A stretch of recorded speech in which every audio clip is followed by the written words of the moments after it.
Look, Bumble knows you're exhausted by dating. All the must not take yourself too seriously and 6'1" since that matters. And what do I even say other than hey? Well, that's why they're introducing an all-new Bumble with exciting features to make compatibility easier, starting the chat better, and dating safer. They've changed, so you don't have to. Download the new Bumble now. While there's still no word on a cure for the virus, report suspicious activity in the call 911.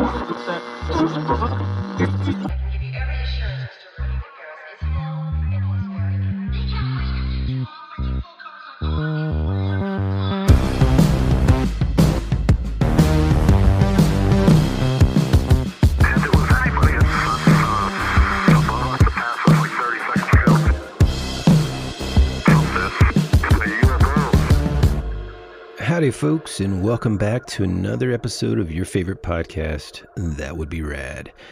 I'm Woody Brown, one of the dynamic duo hosts here at our show. This week, honestly, I felt like I needed to do something a little bit different because of the circumstances in my life over the last few weeks and, quite honestly, over the last year. I couldn't really jump back into the studio and do a typical episode. It just didn't feel right. Not without at least kind of bringing you guys some context about the difficult stuff that I've been dealing with. A few weeks ago, my father-in-law, Charlie Brown, passed away.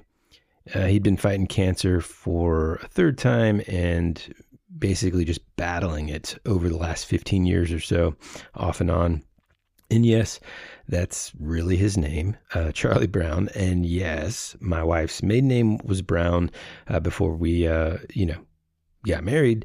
So it kind of made it a little bit easier at the Social Security office. But anyhow, before you move on to your next favorite podcast or even turn this episode off, I want you to know that this episode isn't going to be a depressing storytelling by yours truly about someone that nearly everybody listening, just never knew. Instead, though, I wanted to talk about something that at some point, inevitably, all of us have to deal with in our lives, and that's grief. I really have two major reasons for doing this. First, selfishly, I hope that it's going to make me, help deal with this loss a little bit better. And maybe by talking about it openly, as well as, honoring this great man's memory, it'll help me feel better. I mean, that's the truth. I'm just being a little selfish there. Secondly, and maybe this one is unrealistic or perhaps even, egotistical. It's just that I hope that someone, somewhere, at some point in time, can listen to this and think, oh man, I know exactly what that dude is going through, or I can relate to it on a personal level, or even better, someone can glean even just a tiny sliver of hope in their own life when they're going through the grieving process. And hopefully I can help. And at the end of the day, I just kind of want to be real with you guys. There's no better way to put that. When else would, I don't know. And by the way, both Tyler and my schedules have been just nuts lately. So we couldn't really kind of come in and do this episode together. But honestly, it kind of feels right for me to just be me and you, listener. Both of us have said this on the show, countless times. I know we have a tendency to repeat ourselves, but having this podcast is something very special to us. And you, whoever you are, wherever you are, listening to my voice right now, that is one of the most incredible things to me. The fact that you take the time to give us this incredible gift, which is your attention. It truly means the world to us. I also want to definitely say thank you to everyone that sent us messages, directly on our Instagram or commented with their love and support for me and my family during the last few weeks, especially to our buddy Christian, who physically came to the funeral home to support. Man, I just can't tell you what that means to me. My father-in-law was an incredible man, and I actually really, really, truly hate using past tense when talking about anyone that has passed away. I mean, honestly, it just bugs the heck out of me. They were an incredible person, or this, that, and the other, because to me, he still is an incredible man. So when I use the past tense here today when I'm talking, I really do mean here on earth, this life, this portion of our existence, right? And so he truly was an incredible man on earth. For the majority of his career, he served as a public defender and was the head of his circuit until his retirement a few years ago. The guy was an absolute workhorse. He's a brilliant man, but despite a bunch of professional accomplishments and just being such an incredible person publicly, truly, in my opinion, his real legacy was his family and how involved he was in all of our lives. I mean, for example, we had Sunday dinner with him every single week, of course, until he was too ill to attend, for the last 20 years. I mean, ever since I've known him, ever since I started dating my wife, we had Sunday dinner. At first, it was, of course, at his mother's house. And then eventually it was our house that the family would all come over to. And we do it every single Sunday. One of the toughest things that I had to do and deal with, I guess, in all of this was, well, I mean, I had this incredible opportunity, and that was to be the speaker at his funeral. Now, I'm sure that you can tell by evidence that, I'm on a podcast. I was, the lead singer of a band. I don't get nervous when it comes to public speaking ever. In fact, I actually quite enjoy it. But I got to tell you, I've never been so nervous in all of my life. Like, how in the world do you put into words how much someone meant to you? How can you possibly do it justice? And then, am I going to offend somebody because maybe, I make one portion a little bit humorous? Am I going to offend somebody because it was only, am I going to say anything that's going to make someone somewhere mad? I had all these things kind of just like going through my head. And as I was preparing the speech and thinking about it during that week after he had already passed away, I remembered this concept that I'd heard and read by Jordan Peterson. The concept itself is definitely a lot broader than my own sort of personal application to it, but it's sort of one of those things that just popped in my head and I couldn't ignore it. The quote I remember reading was this. Peterson says, "It is necessary to be strong in the face of death because death is intrinsic to life. Aim to be the person at your father's funeral that everyone in their grief and misery can rely on." He goes on to talk about how striving to be the best person you can be in life throughout your life will help you during these times. Part of that's definitely going to be to develop your character as much as possible, to dispense with those parts of you that are unworthy. And then maybe, if you're fortunate and you do that carefully, then happiness will descend upon you from time to time. And that's the best you've got.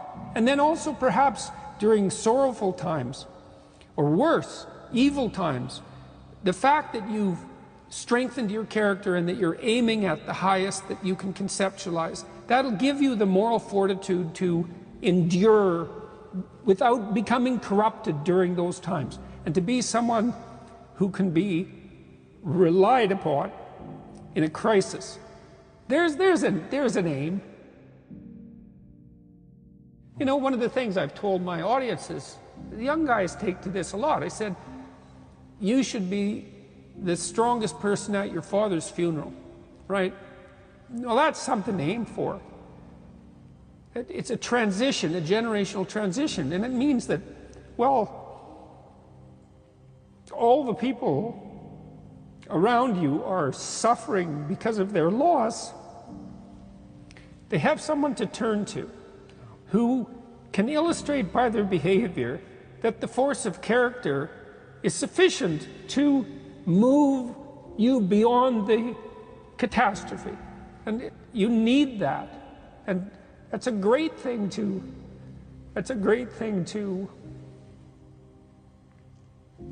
hypothesize as your aim.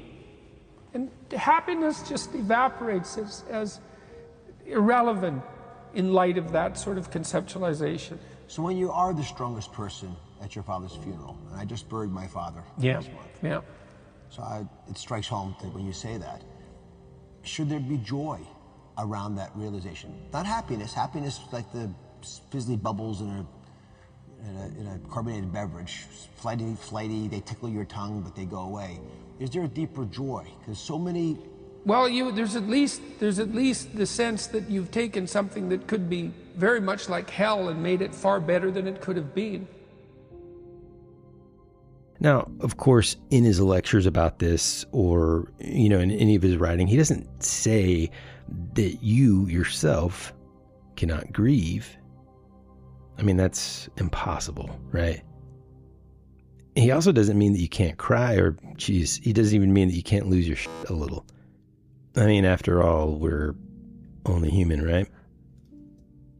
But for me, what I took away from this, and honestly, something that helped me through it, was just the general concept, because it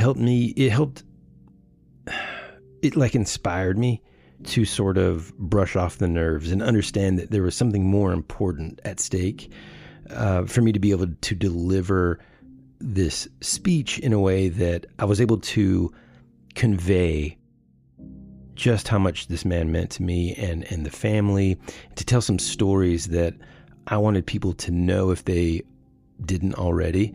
Turns out a few of the other speakers who were folks that also worked with him and things like that had some very parallel stories, which just made it all the better.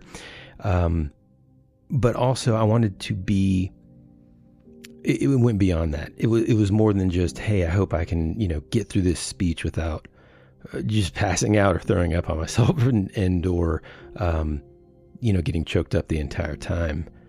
I wanted to be someone that my wife and her siblings could lean on. I wanted to be a pillar of strength for my children who were, for the first time in their lives, dealing with the reality of life and death for someone that has been so much a part of their life.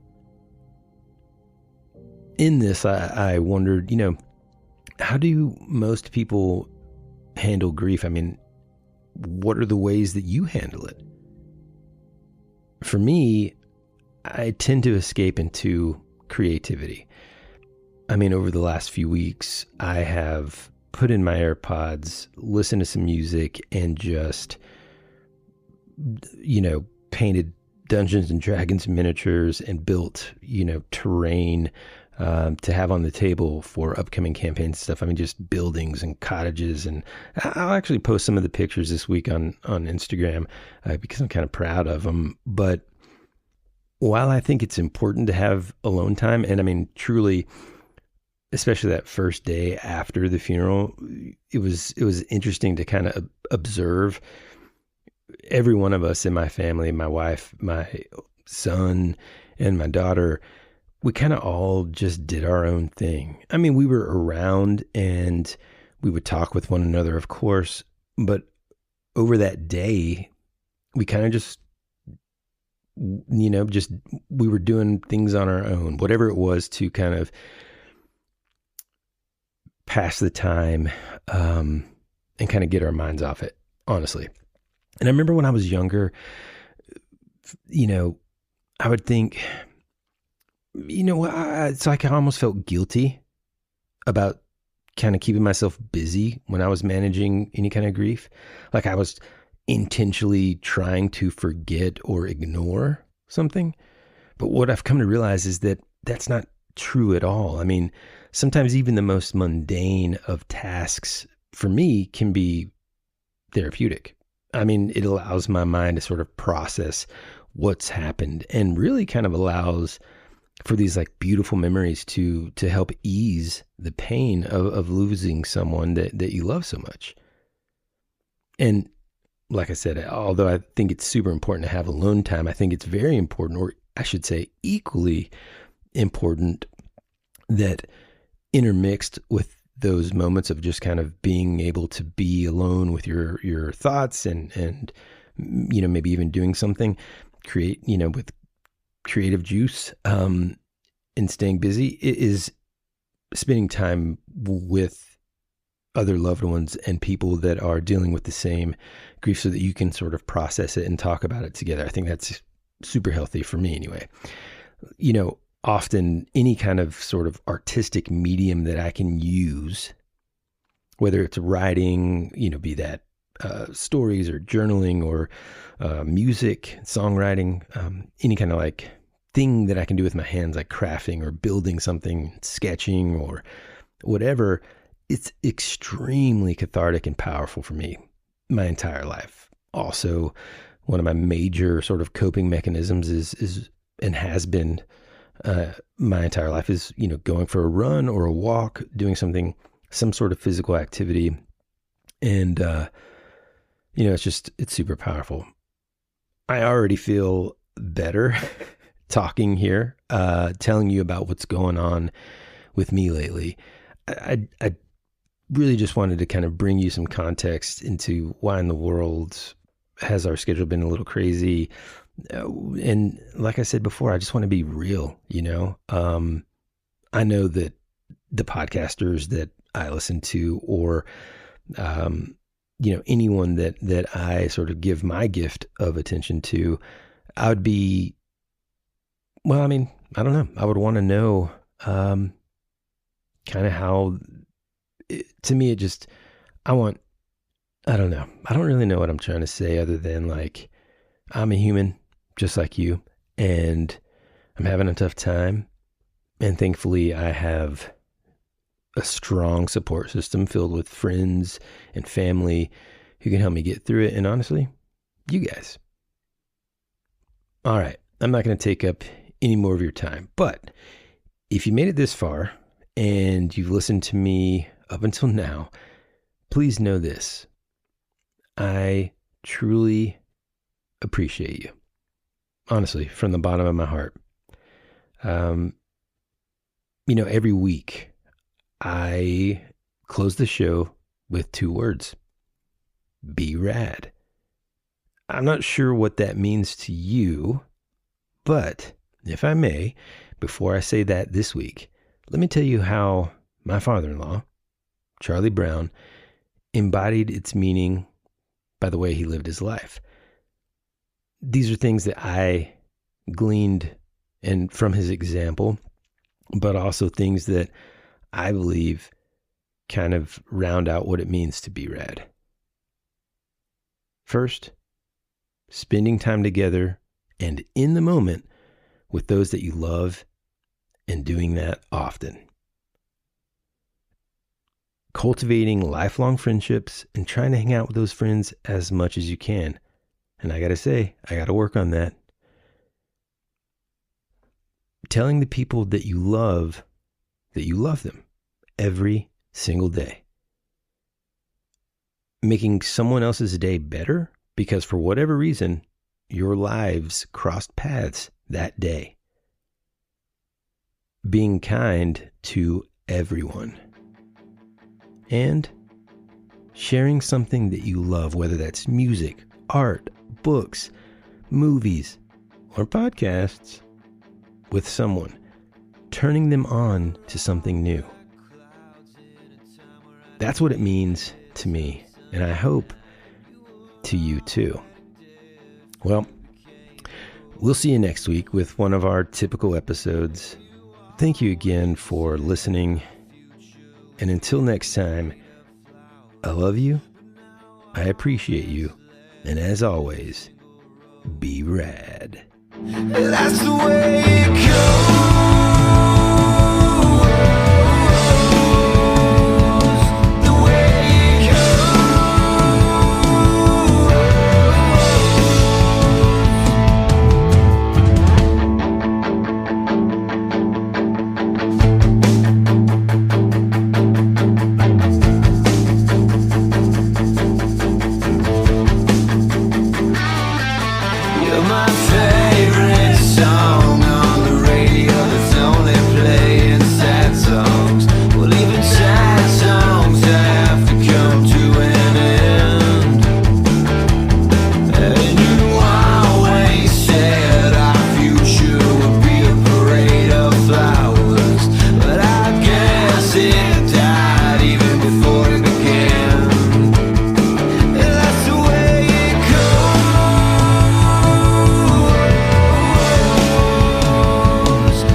Clouds in a time where I just needed some sunshine. You were already dead before you became a ghost. You always said our future would be a parade of